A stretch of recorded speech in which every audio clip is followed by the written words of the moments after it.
yale nilionayo mimi. Kikubwa mimi ninachokiomba pointi zetu 3 na magoli haya. Bodi ya ligi situgeuze sisi kama vitumbua au chapati. Wanachukua maamuzi wao. Wao ni akina nani? Kwanza ni waombe kabla ya matokeo au kabla ya maamuzi wajiuzuru. Angalia sisi na uzee wetu miaka 67 unajitahidi, unaenda kusapoti timu. Mtu kwa manufaa yake anaamua kusema mechi haipo. Ni halali hiyo? Na waomba viongozi kama wananisikia na kama wananiona, ikiwezekana hata Kari aondoke tu. Aondoke tu. Tumechoka. Sababu haziishi. Simba amekanyaga Mwanza hapa kucheza na Pamba. Tumezuiliwa uwanja. Mkuu wa mkoa kawa nini? Visingizio vingi. Ni ina maana ya kwamba wanaposema Yanga iliwazuia. Yanga ina ubavu gani? Ule ni uwanja wa taifa. Yanga na ubavu gani wa kwenda kusimama pale kuzuia watu? Na waliokuwepo pale hawakuzuia gari la wachezaji. Walizuia gari lilokuwa limebeba mbuzi. Yani TFF na bodi ya ligi walichotufanyia ni kitendo ambacho ni cha kikatili. Kwanza tumetumia gharama, tumetoka Mwanza mpaka Dar es Salaam, tumesafiri wenye kuuza ng'ombe, mbuzi ili wapate pesa kwa ajili ya kufuatilia, kushuhudia timu yao ikiwa inacheza vizuri. Wote tumekuwa disappointed. Kiukweli kwa kilichofanyika sio kizuri, na kama serikali ingekuwa inaruhusiwa kuingilia mpira, wangeingilia hii swala ili tusaidie. Kiukweli tumeingia hasara kubwa sana. Kwa kifupi mimi sijapenda. Wewe binafsi umeathirika kwa sijui kama itakuwa nzuri kutaja kiasi ambacho umeingia hasara, lakini kama unaweza kutaja inaweza kaongeza pia machungu kwa watu. Umepoteza kama kiasi cha shilingi ngapi? Kwa haraka 300,000 inafika kwa haraka.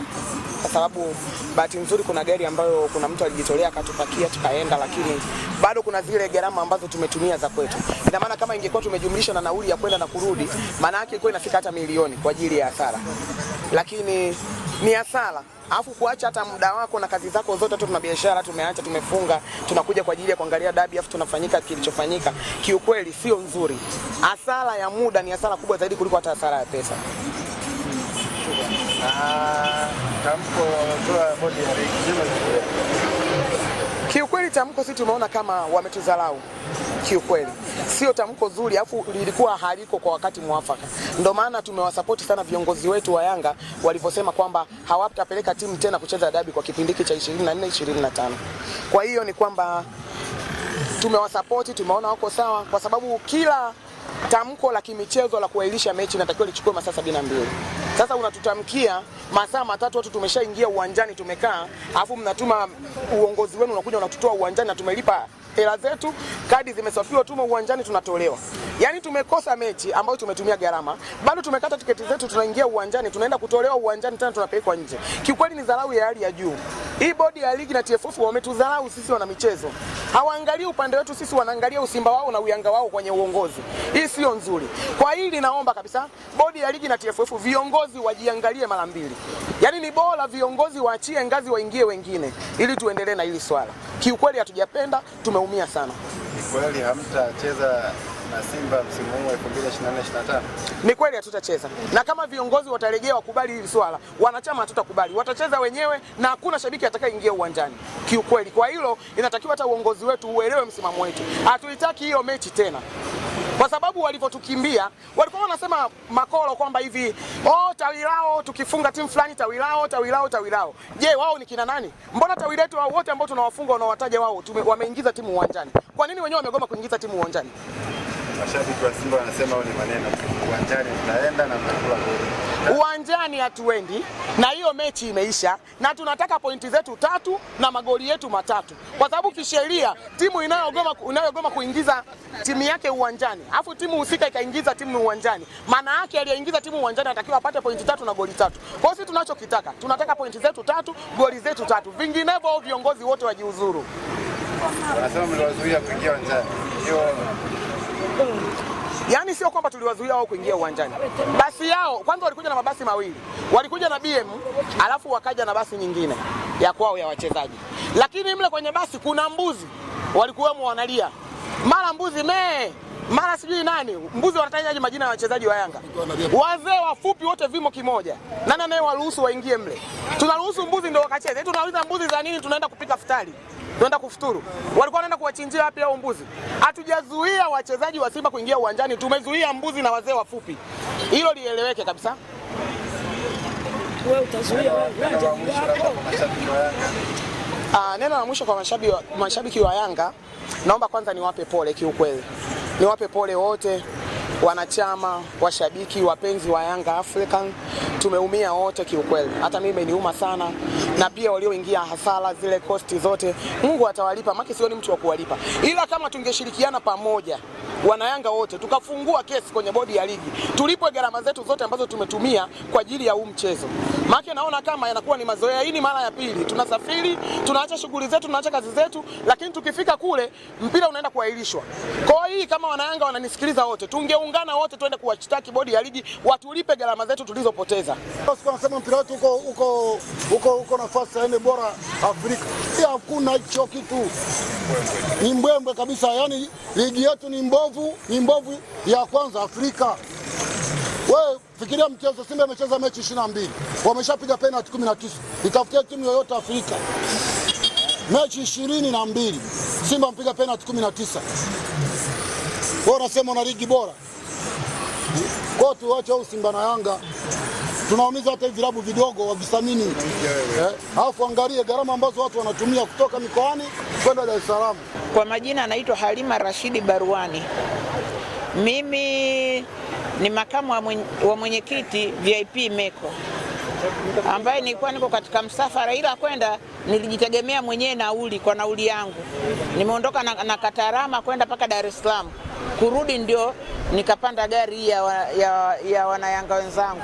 Baada ya kuona nimeshachemsha hela, nimepoteza nyingi, nimepata hasara. Nafika kule nachukua gesti kwenda kuangalia adabi yetu, nafika pale naambiwa mpira hamna. Kwa kweli kimenisikitisha sana na kilinihuzunisha sana. Na umri wangu nimeacha shughuli zangu, nimeacha kazi zangu kwa ajili ya mapenzi ya timu yangu, lakini nafika pale naambiwa eti hakuna Simba, haiwezekani kuja uwanjani. Kwa kweli nilisikitika sana. Upande wangu mimi, kwa kuwakilisha matawi yote, ni swala ambalo limetuumiza sana. Wengi wamezungumzia swala la pesa, lakini swala la pesa watu wanatumia pesa nyingi. Lakini pesa haiwezi kaumiza kama furaha ambayo imetuumiza.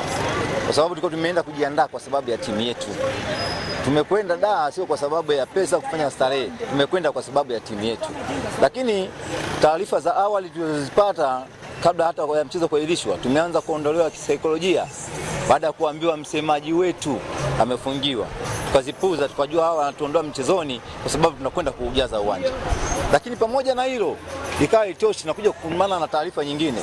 Sita hivyo tumeanza kuzipata toka usiku baada ya wao kuzuiliwa kuingia uwanjani. Lakini ukiangalia wao kwa mara nyingi sana maamuzi yanatumika, hawafuati sheria. Ni mapenzi ya watu binafsi. Kama ni sheria, ukiangalia kati ya Simba na Yanga, nani amekuwa mtu wa mwisho kuchezea ule uwanja? Ni Simba ambao wamecheza mechi pamoja na Azam. Yanga hakufanya mazoezi pale, lakini walikuwa wako tayari kwa ajili ya kwenda kupambana. Lakini ni mipango ambayo walikuwa wameipanga wao, watajua na watu wao, lakini sisi tuna msimamo wetu. Sisi kama mashabiki wa Yanga, wasemaji kwa niaba ya matawi mbalimbali ya Yanga, tumeshukuru kwanza tamko lililotolewa na viongozi. Sisi mechi hatuchezi, tumeshacheza. Na ndio maana kufuata taratibu zote za utaratibu wa kanuni za sheria, timu ya Yanga ilienda uwanjani, walifanya warm up, wakatoa na vikosi kabisa, anaanza nani anaenda mwezia nani. Na timu imefanya taratibu zote. Kwa hiyo sisi hii game tumemaliza.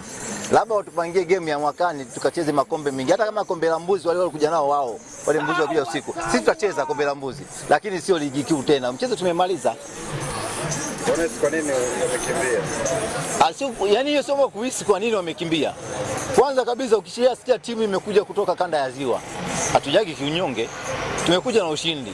Na wao kama wao wana mtaalamu wao, nampa hongera sana. Ningemfahamu ningempa zawadi. Inawezekana walichungulia wakaambiwa bana zile 7 sio 7 ni 8 kama tarehe 8. Wakaona watumie njia ya kuweza kukimbia. Hilo ndio kubwa zaidi. Sababu walijua kabisa wakifika pale wanakutana na nyingi sana. Na ndio maana wakaona ngoja tumie njia hiyo kukimbia. Hakuna kingine. Wengi wanasema kwamba majeruhi walikuwa nao wengi sana. Wao wanasema wakifungwa wanasema wanaandaa timu. Wakishinda wanasema wanataka ubingwa. Majeruhi sio tatizo. Sio wanasema wana kikosi kikubwa. Sawa. Mbona sisi tunakuwa na majeruhi wengi lakini tuwezi kukimbia? Wao wamekimbia wakijua kabisa hapa hata wangelikuwa wote wamekamilika wangekula goli nyingi. Hivyo ingekuwa ni aibu. Hapo ingekuwa kwanza wakiangalia wanatarajia kwenda kucheza kimataifa, mashindano ya kimataifa. Si ndivyo? Sasa hii mechi ingeenda kuwavuruga kisaikolojia, hata viongozi wao wangesambatika, wangeenda kucheza nini? Wasingekuwa na umoja tena kuingia uwanjani. Na pale kipigo kilikuwa ni kikubwa. Ndugu yangu mimi sikufichi. Hatuoni matokeo yaliyokuwa yanakuja kufanyika. Lakini ushindi tulikuwa tunapata Yanga, ushindi mmoja mkubwa sana. Yaani kwa imani nao ni ushindi mmoja mkubwa sana haujawahi kutokea. Akitokea labda kiongozi mkubwa aidha rais wa Jamhuri ya Tanzania akiwakalisha upande wa Yanga na Simba kwamba mechi ichezwe na ikachezwa, kama mashabiki mnafanyaje? Jambo la kwanza, Mheshimiwa Rais tunamheshimu kama kiongozi wa nchi, lakini pia kuna mamlaka yanayosimamia masuala zima ya mpira. Yeye akiingia kule labda ataingia kwa sisi kutuomba, na kawaida ombi linaweza likakubaliwa ama likakataliwa, lakini swala la yeye kuingia huku sisi tumeshasema hatuchezi. Na hata kama viongozi wetu wakisema kwamba hiyo mechi itachezwa, wataenda kucheza wao, mashabiki watatafuta wadaa. Sisi wa Mwanza hatuendi, tumeshamaliza game tumeshamaliza kiongozi. Yani hapo tumemaliza. Kama ni kamati ya ufundi wao wameitengeneza yako, tumekuwa zaidi ya wao. Unawaambia nini mashabiki wa Simba ambao wanawazomea kwenye mitandao ya kijamii na kusema hizo ni mbwembwe tu, mechi itachezwa na hamtafanya chochote? Kwanza wale mashabiki wanaokuwa wanazomea tukio hilo, mimi naona kama vile sio mashabiki, ni wapiga kelele. Kwa sababu shabiki kabisa kama shabiki, naye pia ameumia. Sio kwamba wameahirishwa vile ili wao wapone, na wao wameumia. Kuna mashabiki wa Simba wengi ambao wametoka, wengine Mwanza, wengine mpaka wamelia. Sio kwamba ni wana Yanga tu. Hii inachukuliwa kwamba ni timu ya Simba pamoja na viongozi wa mpira wa miguu ndio wamefanya hivyo, sio mashabiki. Hata mashabiki wa Simba wameumia, na wale wanaozomea lazima wazomee, lakini hao wanaozomea timu baada ya matokeo hao ndio wao kwanza kuzimia kufa uwanjani.